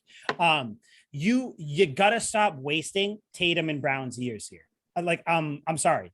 I'm sick of the bullshit. Like, oh, it seems like the last couple of years it's been, but this was still a fun team. And, they were still, they were so good, but they just kind of, no, fuck that. You have Jason Tatum, Jaylen Brown, like those two players right there. Tatum's been bad though. Tatum's been bad. That's the thing. So it's almost like nothing's coming together at the right time. Marcus Smart, I'm kind of with you there. I love Marcus Smart, but at this point, dude, like, I've hated him for years. Honestly, get out. Take you and your 3-point shooting and get out. Okay. God, I don't care. I love Al Horford, though. I'll say that till the day I die. Love Al Horford. He's so old and he's having one of his best seasons ever. Like but so again, reliable. You're wasting it, which is the part. God, see, I don't want to talk about the Celtics. They piss me off. Yeah. It's infuriating. I've written about the Celtics when I wasn't with Couch Guy. I was just writing my own thing. Sully's Thoughts blog. The Celtic, yeah, my last name's Sullivan, folks. Sully. The Celtics piss me off. I don't want a fun team. I don't want like a team that's like, they're cool to watch and they'll get into the playoffs and they might win a round. No, fuck that. This is Boston. This is championship. This is title town, not Green Bay. Like, because it seems like the only team that wants to do that right now is the Patriots and kind of the Bruins. That's it. So all I can think of when I hear Sully's Thoughts is like you in a Hugh Hefner robe posting blog posts with like all these supermodels, and it's like Sully's Thoughts, and it's like you with all these. So I never thought of that, but I think that might be maybe when I fly up to you, we'll do that. We'll both wear robes. Yes, I'm about to say that. I've been looking at games. You have it? Okay, good. Okay, we'll touch on that. But yeah, anyways, that Celtics minute or that Celtics 5 minutes, by the way, ladies and gentlemen, brought to you by Couch Guy Sports, which is brought to you by Shocked Energy. You guys have heard us talk about this a lot. I'm not bullshitting you when I say that Shocked Energy is a very good energy drink. Again, you can get whatever box you want. They come in boxes. You mix them up, put them in the drink. Boom, boom, boom, boom, boom. This is the little spoon motion I'm doing right here. Kind of like you're cooking crack, but it's not. But it gives you the same energy as crack. Yeah, crack. Awesome. Have you ever tried snorting it? Have you? I haven't. Maybe we'll do that live when I go up there too. Who knows? But honestly, Shocked Energy, go get it. Again, we always talk about the watermelon box, whatever flavored box you want. Boxes are great. We all love boxes. Me, Liam, they're the best. Huge box guy. If you, big box podcast. Get the watermelon box. Go to shockedenergy.com, CGSN. You get 10% off. A whole 10% off. So, if you spend $100, you get $10 off. I don't know why you spend $100. If you want to, go ahead. You want to be energized for the whole week. CGSN at checkout, shockedenergy.com. Go get shocked right now. I like that. Go get shocked. That's a good name for right. That's a good energy for Go shock yourself. Oh, go shock yourself. Look at that. The people that shocked need to like let me do the slogans. So without further ado, Liam, you want to talk about the Colts? I would love to. This is a big game. This is a tremendous game. Before we get into any stats, anything like that at all, like you said, this game, and I feel like, I don't know, I almost feel like we've been saying this, the last 3 or 4 weeks. This is the biggest game of the year. I think this is the biggest game of the year because the Colts right now, they're in the playoffs. They will make the playoffs. I have no doubt that they will. They're the 6th seed right now. I don't see how they don't make the playoffs. The Colts, kind of similar to the Bills. They're actually kind of similar to the Patriots. Like it just in how their offense is run and everything. I don't know. This game, it's in Indy. So you're in a dome. So there's going to be no elements, anything like that. I'm excited to see Mac Jones in a dome. Very excited to see that. I want to see how that works. Kind of killed it. He kind of worked well, but now that he's kind of fully ingrained in the offense, I kind of want to see what happens with him. But yeah, the Colts are a good team. Obviously, they have Jonathan Taylor there. But again, before we get into the stats, would you say this is a bigger game? See, I don't know if I want to say this. I think I have my answer now that I'm saying it. Would you say this is a bigger game than last week's game? No, I wouldn't. No, right? Okay, yeah. Just because of the divisional factor, and that's basically the sole reason for me. I think this is, like you said, a team of equal caliber. The Bills are a good team. They have the same record, 7-6 now after the Bills just lost, but they are a team of equal caliber. When the Colts played the Bills, everyone was like, these are basically the same team, and then the Colts ended up whooping that ass. So they proved that, if anything, the Colts are slightly better this year. Mm-hmm. Even though they killed them, I think they're only slightly better. I think they just had it that week. They had all the momentum, and Jonathan Taylor was on a huge build-up, huge rise, and they were just like, give him the rock. So I think these are extremely similar teams. Both wins mean a ton. Now that the Patriots are so high in the standings and they kind of need this win, because let's face it, the Jacksonville Jaguars and the Miami Dolphins to end the season are two slam dunk games. We're going to win those. We have to win those. Yep.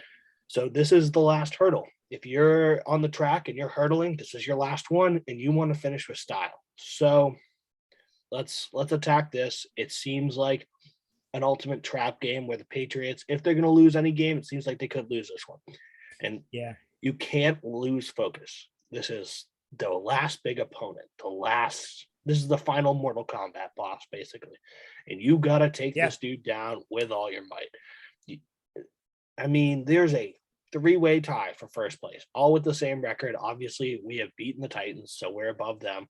But identical records across the board. This is a huge win. We need this because I don't trust the Chiefs to lose another game. Their schedule is very easy. They play the Steelers. That's also a slam dunk game.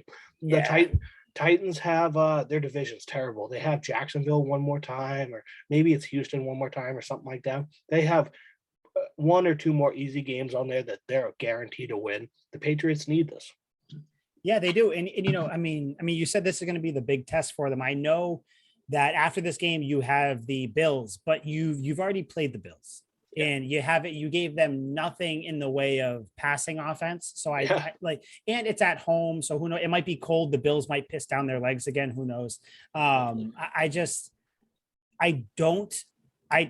not worried about the Bills game in Foxborough. Like you said, this is the game. I do agree that last week's game was and it will stay the biggest game of the season. Yep. Because that to me, I mean, that game alone, what it did, it sent, it upped your conference record. You have the best conference record by a mile, by the way. 6-1, I think 6-1 or 7-1 or some shit like that. So even if you lose to the Bills at home, which I don't think you will, you still beat them out, even if you end up with the same record because you have a better conference record. So that game was huge. This game, probably the second biggest one though, because like you said, there's a lot riding on it.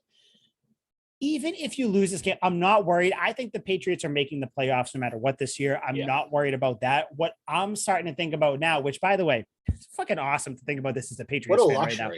It is a real luxury because guess what, guys? It's all God. We said it last week, the week before. Locked in. It's shit. The more shit changes, the more it stays the same. So now I'm starting to think, okay, like that bye week would help out because you get, Mac another bye week, you get the rookie, make sure everybody's healthy. Home field advantage is awesome. You don't have a rookie quarterback or a rookie running back, not just Mac. Like, let's just talk about the whole team. You don't have, you don't have to travel. You get to stay home. You get your home cooking. You get your home locker. You get your home rituals and all that stuff. You get your home field advantage, which I think in the playoffs, the Patriots have a huge home field advantage, not only with the weather, but with the fans themselves. Playoff game, amazing. So this game, huge for the Patriots. I think so. The Colts defense, by the way, they are the 12th rated pass defense. So they're a sneaky good defense. They have a lot of playmakers. But I thought they were better against the pass. The Patriots, by the way, 3rd rated pass defense, humble brag. Makes sense. Yeah, definitely makes sense. But so, it's not a team that you can't pass on, right? But when you go to their rushing defense, 16th, they're the middle of the league. So this team, I'm kind of looking at it. I don't like the defense. It scares me, but just in the sense that maybe I just don't know enough about them. You're giving up 230 pass yards a game. You're giving up 112 rush yards per game. I'm not wildly afraid of this defense. And I've kind of been thinking about this before we came on the podcast. Why are we afraid of this team? Can you tell me? Oh, yeah. I mean, so it's kind of a clear, predictable game plan going in, balanced attack on offense. I'm leaning more heavily toward the run than the pass. Obviously, they're worse in running defense. I think it's a lot of run to set up play action and stuff like that. Patriots can open up the playbook after a week where they only ran. They're going to go back to their normal, like we saw against the Falcons and other dome teams, where it's like, we'll run the ball down your throat. We'll really violently, we'll have the guys up front, bang and bruise. And then eventually Mac will pick his spots and get downtown, throwing it over the top to Bourne and Nelly and complete a couple short passes. It's a predictable game plan. But the Colts just have X factors on defense where it's like the numbers don't talk about the players they have. Darius Leonard, even though he's hurt, he's suffering an ankle injury right now that he's been playing through because he's a warrior. He is one of the best middle linebackers in the league. Defensive player of the year candidate before he got hurt. I would assume he's still, because he's kind of played through injury. I think he's only missed one game, if that. I know he missed a lot of time in one game when he got hurt, but I just think people like DeForest Buckner, people like Darius Leonard. DeForest Buckner, yep. Yeah, and he's disruptive. He's a killer. The Patriots' offensive line is great. They'll do their best to stop him, and they've been successful against better guys like Aaron Donald and stuff like that. So it's hard to really say they're going to be killed by DeForest Buckner, but he's going to have a couple plays. He's going to have a couple moments. I think the same with Leonard. And then their secondary, I mean, to my concern, for the most part, it's a bunch of no-names, but these no-names make plays. If you watch the Bills game, there were 2 or 3 interceptions all over the field from dudes who I have no idea their names, no idea how long they've been in the league, where they came from, and I pride myself in trying to know every player. I see these guys getting picks. I'm like, who the Christ is that? Kenny Moore, who I guess was on the Pats draft, undrafted. They released him. I saw someone say, like, this is Kenny Moore's, like, revenge week. I'm like, bro, that happened in 2017. If it's like 4 years later, 5 years later, and you're still like, that's something wrong with you. But yeah, anyway, that's the only defensive player other than the guys you mentioned that I know. Yeah, and I mean, they have a couple other studs. I need a roster in front of me right now. It's a lot harder to picture it just kind of going off the cuff. But this defense is better than the numbers say. They can come up in big moments. If there's going to be a big play, I wouldn't put it past this defense to make it. A game-winning pick, a game-winning forced fumble, stuff like that. This defense is more than capable. And then on offense, don't even get me started on old Wakatuam Wentz. You know where I'm going with this. My love for him is short only to my love for Cam Newton. Carson Wentz. Oh God, two stellar player. And he is playing out of his skull this year. He is one of the best quarterbacks in the league. I would give him top 7 quarterback in the league this year. He's playing smart. no injuries, taking shots downfield. He's athletic enough to run and make plays. And Michael Pittman has broken out in the perfect moment, giving Carson Wentz this go-to guy that he loves as a security blanket. The Colts don't use their tight ends. Mo Alley Cox barely gets catches like 26 yards a game. And then Jack Doyle, is still the, he's been there forever. Up. Yeah, he's been nicked up they anyways. Barely throw to their tight ends. It's all wide receiver action and check downs to their running backs. Nyheim Hines doesn't play too much anymore because Jonathan Taylor's taken most of the pass catching reps, but he's a capable third down back. This team just has weapons. They have heart. I've been watching every episode of Hard Knocks with the Colts. They're a very likable team, a lot of big personalities on there, and the coaching staff's done a great job. As an Eagles fan, I love Frank Reich. I think he's a fantastic coach. Him and Carson Wentz, they touch tips. They always have this connection. They are right there with each other. And he went out of his way to get Carson Wentz in Indianapolis after Philip Rivers retired. He's like, we need Carson Wentz. I will do anything on God's green earth to get him in blue and white. And they did. And now that he's got it, he's unfurling the playbook. It's opening up like a flower budding in spring. And Carson Wentz is thriving in this offense. There's just too many variables, too many X factors and stuff like that the numbers don't say. And that's why I'm worried. This, like I said, this seems like a trap game. Patriots have done so well, weeks and weeks and weeks. Everyone's heaping praise on them. And I know the Patriot way. They don't listen to that. They don't care. All they're listening to is Bill. Shut out the noise. They're just naysayers. They don't know anything. And they're right. That's the way to do it. But at some point, human ego outbeats everything. These players think they're on the moon right now. They think they're unstoppable. And I think if there was any team to come and slap them back to reality, it's all walking to and Wentz in the Colts. And I am just not convinced the Patriots are going to walk all over this team. I don't think it's going to be an easy win by any means. I'm not even fully convinced it's going to be a win. I think it's a close game. I think the Colts could win it. I think the Patriots could win it. If it was more than a 7-point margin of victory for either team, I'd be stunned. I'd be blown away. We can make a bet on it. Fuck it. If they lose, you can get yourself a new co-host to replace me with Conan O'Brien or whoever the hell you want. I am convinced this will be a close game. Okay, first of all, sir, there is not a thing on this earth that could happen that would make me replace you as co-host. So you get that out of your no. Shut up. I thought you were going to make fun of Conan O'Brien. No. I don't care if he came knocking at my door with $1 billion. Sir, walk away. Liam and I started Tuck Rule Takes. We're going to take it to the moon. Go away. You and all your crazy hats. Now, even you and your bullshit Cam Newton, Carson Wentz takes. So I will tell you, I have their depth chart pulled up. So yeah, you got DeForest Buckner. I know you got Grover Stewart. Those are your two guys in the middle. So I think you're going to see a lot of outside runs by the Pats this week, or some sweeps too, which they do really well with. Darius Leonard. Other than that, you got Xavier Rhodes, who is kind of a shell. He's washed. He's not great. So I do want to talk about Bobby Okereke, whatever his name is. Did you see what he said about the Patriots? No. So he said their plan for the game is they want to make the Patriots one-dimensional. He said, I like what Matt. I think the Bills wanted to do that too.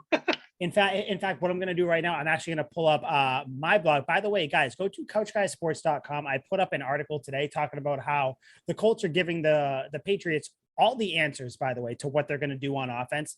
This is what our boy Bobby, whatever his last name is, said.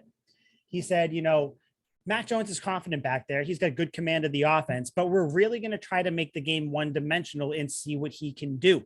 Sir, let me tell you something real quick. In my analogy, Liam, have you seen Avengers Endgame? Damn right. I'm pretty sure everybody in the world saw that.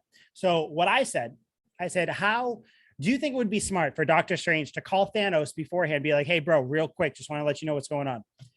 Final battle. I'm going to bring a shit ton of good guys out of these portals. Just be on the lookout for it, okay? I'm just letting you know what I'm going to do, all right? Yeah, just a heads up. Probably not good to tell the NFL's version of Thanos what you're going to do. So clearly, and then he said it's right in our wheelhouse. I think that's why we've matched up well versus the Titans over the years. They're just a physical team. We pride ourselves in stopping the run. It's another great opportunity, blah, blah, blah. First of all, you are 16th in yards per game.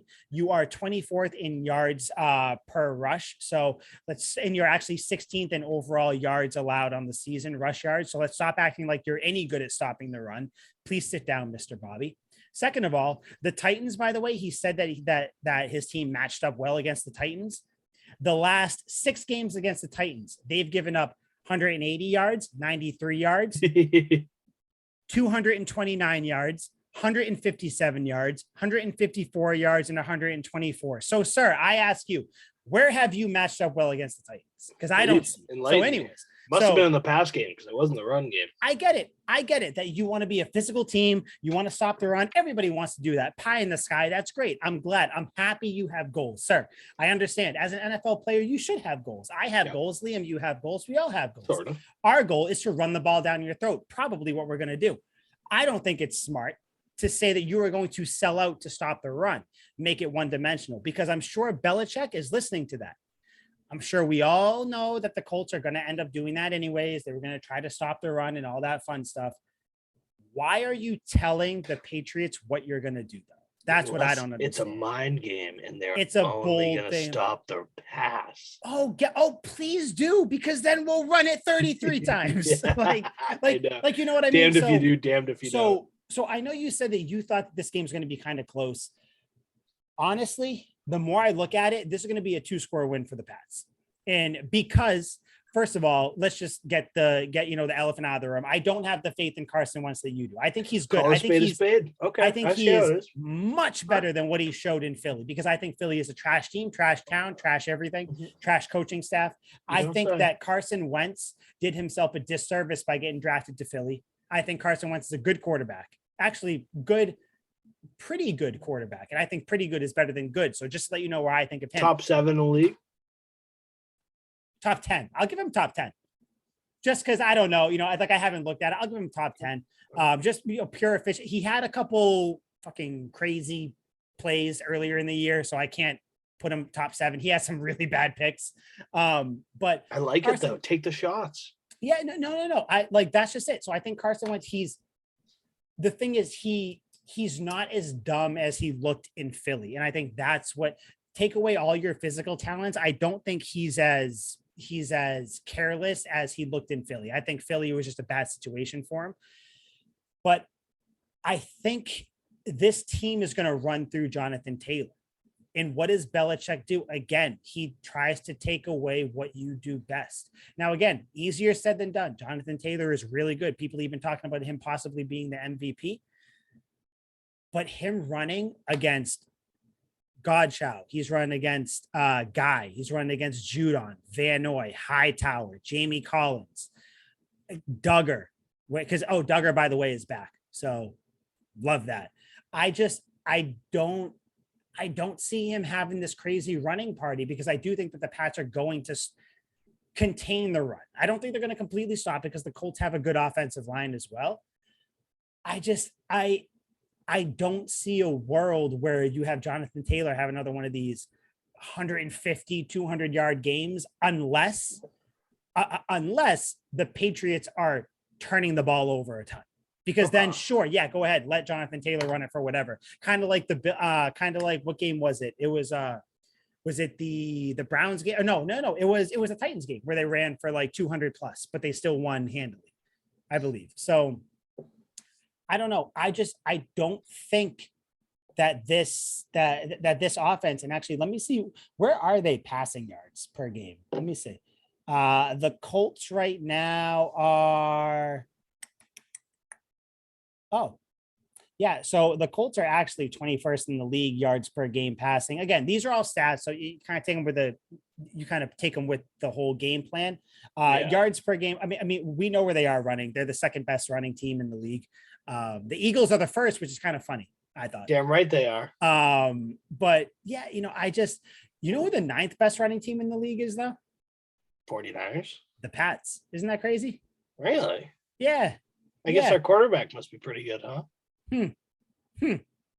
Crazy. Anyway, but yeah, I'm sorry. I don't think, this defense isn't as good as I thought that they were, or they're not as consistent as I thought they were, because they do give up yards on the ground. Even though, Mr. Bobby Okereke, but I wish I could say his last name right. I know that's not it. I know that he prides himself in the Colts pride. Yeah, I tried. That's all that matters. I gave it the college try, even though I didn't go to college. I'm sure he gets it. But you haven't stopped the run.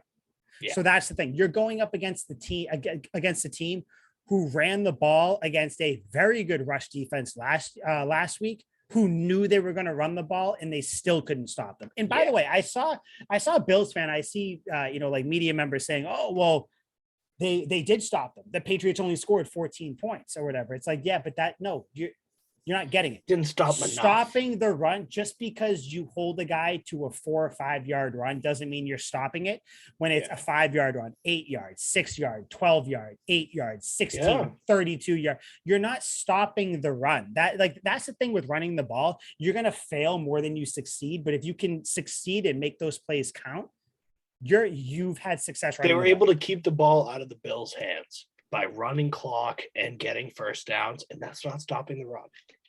No, the game plan worked. So I know people are trying to diminish, Belichick's game plan. Oh, well, it didn't work. You only scored 14 points. The game plan was to run the ball, run the clock, and win. What happened? They run the ball, run the clock, and win. So shut up. Again, Bills fans, go away. But yeah, unless, and also you got to think Belichick has 2 weeks to prepare for this team. Yep. So he has an incredible record off buys. I think he's like 402 or something off buys. Yeah, he's got a really good winning percentage. Yeah. But Frank Reich also knows how Bill likes to coach. He's beat him a couple times before. I think there's some sort of a rivalry here. I don't think it's heated. Every time, like when Rex Ryan was coaching, every time him and Bill met at center field, they're like, "Fuck you," and then the other it was like the quick. They're like, "Fuck you," and the other one's like, "You bitch," and then they shake hands and walk away. I don't think it's like that, but they're probably just kind of like steely eyed, like, "Stay healthy this year, you too." And then they just kind of By the way, you talked about the rivalry. Is the rivalry back with the Colts and the Pats? It's hard to say. And this is the game where I think we could kick it off. We could see, because for the most part in recent years, it hasn't been a rivalry. I mean, think back to when Andrew Luck was there. We kind of blew the doors off him every time we played. Andrew Luck could never get the better hand on the Patriots. I can't think of one game where the score was even close between the Patriots and the Colts. It was always LeGarrette Blount, 4 touchdowns, a kick return for a touchdown, or it was like the deflate game or Aqib Talib pick 6. There's so many historic games between them. And then when it's actually a rivalry, it was with Peyton Manning and stuff like that, where the Patriots went for it on 4th and 2 and Kevin Falk couldn't convert. And then that was the year the Colts ended up beating the Patriots in the playoffs, where the Marvin Harrison crazy corner touchdown, they went to the Super Bowl and beat the Bears and stuff like that. That's when the rivalry was alive. But even then, they only got 1 Super Bowl. We got 3. We were constantly bouncing Peyton out of the playoffs with multiple interception games, mostly to Ty Law. And that's when it was a real rivalry. This is another chance. The Colts are starting a brand new dynasty with a fantastic quarterback, and we are starting a brand new dynasty with also a fantastic quarterback. This could kick off another Patriots Colts.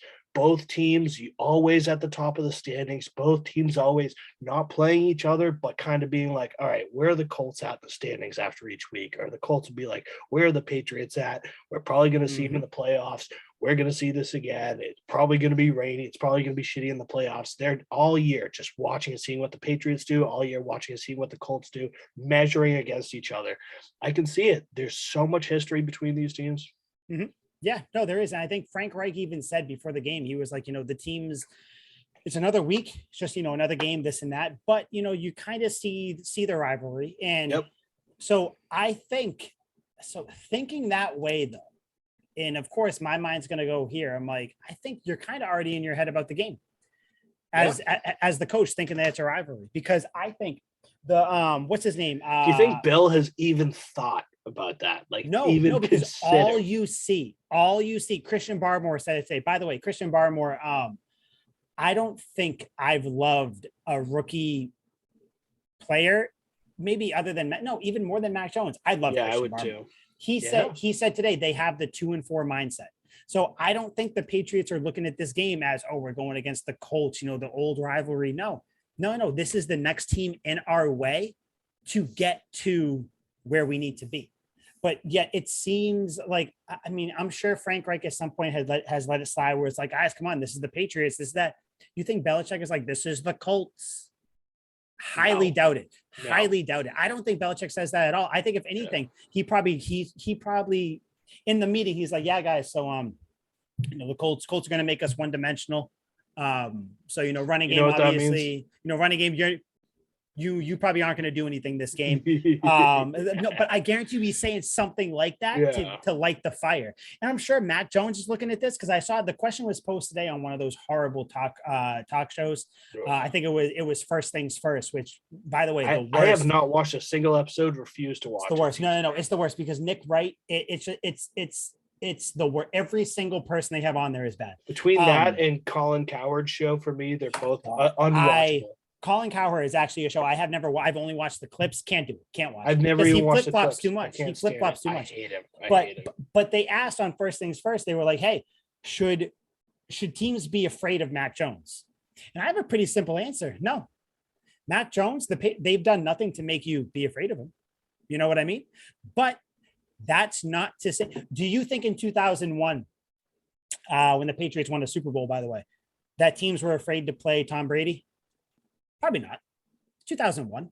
Yeah. I'd be like, they're like, who the hell is this dude? Yeah, he's good. Like, he kind of, he dink and dunks. He's a game manager. Yeah, that's all. Which is fine. Game manager, that's cool. It worked. We won a Super Bowl. He managed his way to a chip. Love that. So I think when people say that, I think they want Patriots fans to be like, oh no, you got to be. It's like, no, Mac Jones doesn't air the ball. I'm not saying he can't, but he doesn't air the ball out a ton. He doesn't need to. Takes what the defense gives them. He's smart with the ball more and more as the year progresses. He's not going to lose you a game. No, you shouldn't be afraid of him. But I guarantee you, if you make him pass the ball, he might throw for 300 yards. Yeah. And 2 touchdowns. I think he can unleash that, especially in a dome, especially against the Colts. Yeah. I mean, that's perfect conditions for anyone. That's when I expect big games, especially from Mac, who's, his craziest game, I think, has been 3 touchdowns and like a little over 200 yards. Nothing crazy. He doesn't blow you away. But in that game, you're watching him. He looks a lot better than the numbers say. So that's where it comes in. But he's not blowing you away with stats. He's not going to have a Phillip Rivers type game where it's like 6 touchdowns, 400 yards. And like, no, that's not his type, at least not right now. Maybe as he grows and gets older, it's possible. But like you said, right now, he's mostly a game manager. He's not the main weapon of concern. The main weapon of concern is how this offense is going to mold to stop you. And that's why teams have so much trouble trying to stop this team. It's like, what are our weaknesses? They're all sitting there like, what are we bad at? They're looking at the numbers like, all right, we're a little below the bad tier in running. Do you think they're going to run the ball the whole time? They're like, they're probably going to run it. And it's just, they're trying to figure out what Patriots team they're going to get. Yeah, no, and the thing, it's funny to me because if you're going to sell out to stop the run, means you're probably going to have a loaded box. Again, we're talking about box again. Love box. That's what Tuck Rule Takes is about. So if you're going to have, a good amount of people in the box, what does that mean? You're going to have screens. You're going to have these outside things. You're going to have these quick things. If you're going to try on slants, I'm telling you, this is if the Colts sell out to stop the run, Mac Jones is going to have a very, very good day. And again, I'm not saying that Mac Jones is Tom Brady or anything like that. I'm just saying that I think he's smart enough to take what the defense gives them. And if they're going to keep giving him 10, 12, 15-yard passes, 4-yard quick slants and things like that, he's going to take it. So that's why I think this game, I'm going to say. Yeah, I was about to ask for a score prediction. What are you thinking? I'm going to say 30-17. Patriots. Holy crap. See, I'll swing the other way. I'll be the devil's advocate here. I'll be Dante's Inferno, whatever you want to call me. Mm-hmm. Judas. 27-24. Oh, walk to him once with the walk-off drive for a field goal. I think it. I feel it. I truly, not even from my bias that lurks deep down in that black hole that pumps blood, tequila, and acid through my veins. I truly believe the Colts are going to get this done. And it hurts, and there's no reason for me to think that. And Bill Belichick's record after bye weeks insists that I'm wrong. And all of those reasons are the reason I think I'm right, because everyone goes one way, I go the other way. It's Liam goes the other way. Everybody zigs, Liam zags. Everyone's like, I hate Cam Newton. I'm over here like, Cam, I'll sign you to a max contract. I don't care. Oh God! And you would be the God, every week. If I owned a franchise, imagine how sick that team would be. It'd be horrible. It'd be Cam Newton, Carson Wentz, and everybody else. That's all it would be. It would be. I'd have Nelson. That'd be for sure. I'm signing. You probably have Adrian Peterson too, even though he's injured right now. Damn right I would. Get out of here. I'd be giving him 20 plus carries a game too. I'd be like, Adrian, pound the rock. Oh God, I would love to play your team. I would. You would love it until you get in there. Adrian Peterson stiff arms your ass out of bounds, and I take Reggie Wayne out of retirement. Reggie Wayne. Yeah. Oh my God, the man who couldn't cut it in New England because it was too tough. Well, Get out of here. It is tough. It is tough. No, it is tough. My team's not going to be that tough. I'll be like, I'm not even going to coach you that hard. Just come over here and come out and play on Sundays. Speaking of teams being tough, I think we can say that this, given how both teams are talking about it, this is going to be a tougher game, like just physicality wise, more so than the Bills game. I think this is going to be the most physical game. The Bills are soft. What do you expect? Their fans are soft. Their team's soft. The coach is soft. The quarterback is overrated. I think their medical staff's soft. Their parking lot pavement, it's softer than all the other. It is soft because they don't do it right because they're stupid. They're dumb. Everything's soft. Their tables are softer than other people's tables, which is why they can constantly jump through them. Yeah. Oh, that's probably it. Their pillows are too soft, which is why their necks hurt because their necks go back too much. Yeah. Your pillow can't be too soft, if I'm being honest. Yeah. Unless you have too much watermelon flavored box, that also affects your sleep. ShockedEnergy.com, CGSN, 10% off. So I think, what I say, 30-17. Yep. Egregious, but sure. No. You know why? Because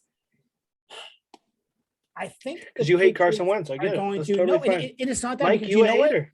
The thing with the Colts is they're a good team. They're actually a pretty good team.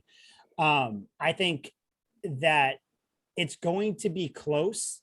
Probably going into halftime. The Colts might even be leading going into halftime. Who knows? But I don't see this Patriots team.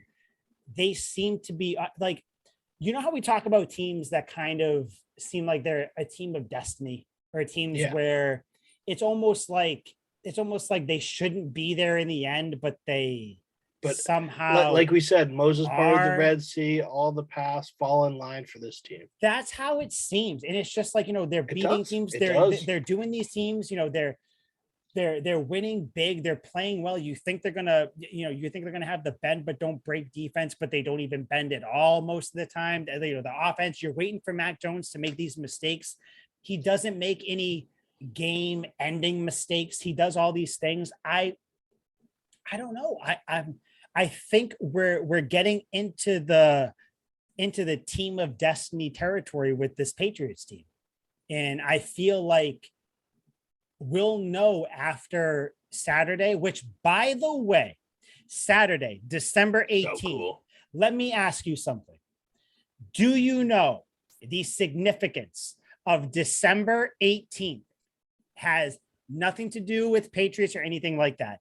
You probably do not know, but there is a December 18th. Do you have any idea why that date might be very specific for us to talk about? No clue. Your boy turns 30 years old. That's your birthday? December 18th is my birthday. So what I have a hell of a week planned for me tomorrow, which actually this is probably when you're going to be listening to this on Thursday. If you are, December 16th, I am seeing Spider-Man No Way Home. Got tickets. By the way, those tickets, hardest things to get I've ever. Yeah, I know. I tried to go tonight. They were sold out. Horrendous. I almost bailed on you. If I got tickets, I was not doing the show. Oh, I would not even have batted an eye. So seeing that Friday is first of all, it's Friday. And Friday, I think I'm probably going to go out to dinner or something like that. Saturday is the birthday. So that's where hopefully the Pats give me a nice birthday present there. And then Sunday going out to dinner again. So it's kind of Mike's 4-day birthday weekend starting tomorrow. So is Saturday when you get rip roaring drunk? I am going to have to contain myself because I want to be coherent and know what's going on for the game. It's going to be the thing where you start drinking early and you kind of just slowly drink. And as the game starts to come, you start to ramp it up, and then you just a marathon, not a sprint. Yeah, exactly. So, but no, it's going to be crazy. So I do think the Patriots give me a birthday present. I think they win 30-17. You said, what'd you say, 24-21? What'd you say? 27-24. 27-24. I think that Carson Wentz serves you up a fresh birthday L for you, Oscar style. So I would hate that if that happened, because it's my birthday. Don't be rude. I don't know. Either way, though, I think we'll know. The Patriots win this game. We will know for sure if this is, and I know I say it again, but I think we'll know if this is the team of destiny, because I think no one thought they would be here. No one thought they would be first place in the AFC. We were ignorant. We still didn't think it was going to be. Shit, I thought they would be 12-5, and that was even as I said it, I was like, yeah, bro, they're not going to be 12-5. Yeah, like, fuck. But they very well may be 12-5. But yeah, I think after this week, if you win here, I think the number one seed is there, because you probably beat the Bills. You're going to beat the Jags and the Dolphins. Let's just, I mean, we're neck and neck with the Chiefs. That's the thing. That's the thing. So the Chiefs, by the way, they played the Chargers. Chiefs. I'm not going to be able to watch that game because, again, I'm going to be watching Spider-Man. Greatest day of my life. Spider-Man is my favorite superhero. I'm also afraid of spiders too, which is like a weird thing. I like it though. Counterintuitive. So if the Chargers beat the Chiefs, I don't see. Then we're locked in. Yeah. I don't see any way that you lose this number one seed, because then if the Chargers beat the Chiefs, you can lose to the Colts and still get the number one seed. Yep. So I don't know. Either way, it's going to be a great game though. December 18th, again, my birthday. I want all of the birthday wishes, happy birthday, brother, tweets, birthday, everything. Yeah, it's going to be I'll send great. you a birthday BHP. Can't wait. I actually the last game that was played on my birthday was the Pats and Steelers. It was when Gronk had 3 straight catches to win the game. It was when the Steelers were driving at the end of the game and they ran the hurry up on the last play of the game. Ben tried to throw it in the end zone. The Pats deflected it away. I don't know if you remember that. Was that when Jesse James caught the touchdown, went down, but it didn't count? And he didn't get it. And then they rushed it up. They threw it. Yeah, I ran all around my apartment. It was. I'm pretty sure it was intercepted by Jerron Harmon. Was it picked that? Oh, no, it was picked, because it was picked. And I remember I started to run down the hallway. I ran back and went like this. I was like, no flags. Fuck yeah. I ran into the darkness and I came out of the hallway, like right into like my wife's picture, like my wife's phone, because she was recording me. And I was like, fuck yeah, let's go. Blah, blah, blah. So hopefully it's another thing like that. I hope it is so, because, my week's shaping up to be pretty good. So hopefully that's what happens. Again, Liam, you still have to try to pick a game for me to come up to see you. Most definitely. And then we'll go from there. Otherwise, man, I'm just happy Pats football is back, because we get Saturday, then we have a whole Sunday to just watch football and be happy. Yep, it's gonna be glorious. That's all it's gonna be. So, Liam, I got nothing else. You got anything, man? I'm wrapped. You good to go? All right. So for Liam McDade, I am Mike Sullivan. This was Tuck Rule Takes, episode 21, the Adrian Phillips episode, because he is number 21. Right. He will be back against the Colts. Tuck Rule Takes again. Hopefully we see you next week after a Patriots win. And Team of Destiny, let's go. We out. Later. Sweet feet.